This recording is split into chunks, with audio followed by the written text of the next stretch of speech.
কেমন আছো তোমরা সবাই? রিল কথা আরেকটি ব্লগে তোমাদের স্বাগত। তোমাদের আগেই বলেছিলাম সরস্বতী পুজোর দিন আমাদের বিয়েবাড়ি রয়েছে। তার জন্য সকাল থেকে প্রচুর ব্যস্তও ছিলাম। সকালে ফুল কেনা, মেয়েকে সাজানো, মেয়েকে শাড়ি পরানো, মেয়েকে নিয়ে স্কুলে যাওয়া, সেই সব ভিডিও তোমাদের আগে আমি শেয়ার করেছি। বাড়ি আসা, এসে বিয়েবাড়ির জন্য শাড়ি সিলেক্ট করা, কিভাবে সাজবো, সেই সাজার জিনিসগুলো এক জায়গায় রাখা, এইগুলোতে অনেকটা টাইম চলে গেছিলো। তো যার জন্য আবার বিয়েবাড়িটাও অনেকটা দূরে ছিল, ওই জন্য সেভাবে সেগুলোর ভিডিও করা হয়নি। তো দেখো, বিয়েবাড়িতে গিয়ে ভিডিও আমি করেছি, সেগুলোই তোমাদের সাথে শেয়ার করছি। তো দেখো, আমরা চলেও এসেছি বিয়েবাড়িতে। তো বিয়েবাড়িতে আমাদের ফুল ফ্যামিলি এসেছিলো। তো সবার সাথে ছবি তুলেছি। আমার জায়ের ছেলে, আমার মেয়ে, আমার যা, আর একটা যা, এটা আমার ছোটো যা ওটা। তো আমরা সবাই মিলে ছবি তুলেছি। তো খুব আনন্দও হয়েছে।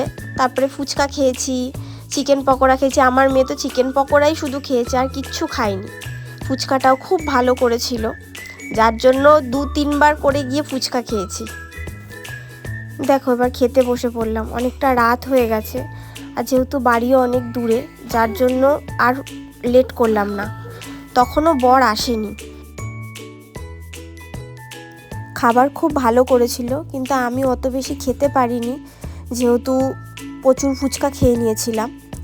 তো আমার মেয়েও খুব একটা খায়নি, কারণ ও বিয়েবাড়ি গিয়ে খুব একটা খেতে পারে না, কারণ সব খাবারেই মোটামুটি ঝাল থাকে। তো আমার মেয়ে একদম ঝাল খেতে পারে না। আমার মেয়ে তো ওয়েট করছিল কখন সবার খাওয়া হবে আর কখন ও যাবে গিয়ে আইসক্রিম খাবে। তা আমি তো ওকে খেতে দিতে চাইছিলামই না আইসক্রিম, কারণ ও তো কয়েকদিন তোমাদের সাথেও আমি শেয়ার করেছি, ওর খুব শরীর খারাপ ছিল, 15 দিন মতো স্কুল যায়নি, খুব ঠান্ডা লেগেছিল, যার জন্য আমি ওকে আইসক্রিম খেতেই দিতে চাইনি। দেখো, বরও চলে এসেছে, সব শালিরা গেট ধরেছে, আর বর শালিদের আবদার মেটাচ্ছে কিউআরে টাকা পেমেন্ট করে। একেই বলে ডিজিটাল ইন্ডিয়া।